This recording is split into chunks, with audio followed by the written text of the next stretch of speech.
नमस्कार. आज आपण 17व्या श्लोकाचा अर्थ जाणून घेणार आहोत. श्लोक 17. कथं विद्यामहं योगिं स्वां सदा परिचिन्तयन् केषु केषु च भावेषु चिन्त्योऽसि भगवन् मया. श्लोकाचा अर्थ: हे योगेश्वर, मी कशा प्रकारे निरंतर चिंतन करीत आपल्याला जाणावे आणि हे भगवन, आपण कोणकोणत्या भावात माझ्याकडून चिंतन करण्यास योग्य आहात.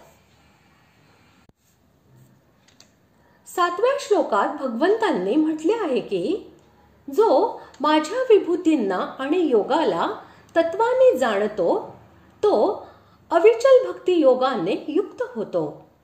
म्हणून अर्जुन भगवंताला विचारतात की निरंतर चिंतन करत मी आपल्याला कसे जाणून घेऊ. अर्जुनाने यामध्ये भगवंताला 2 गोष्टी विचारल्या आहेत.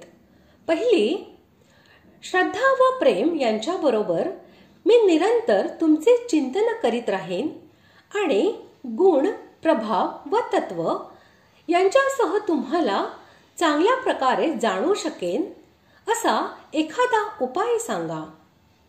दुसरे, जड चेतन असे जितके चराचर पदार्थ आहेत त्यांमध्ये मी कोणकोणती तुमचे स्वरूपे समजू, त्यामध्ये मन लावू याचे स्पष्टीकरण करा.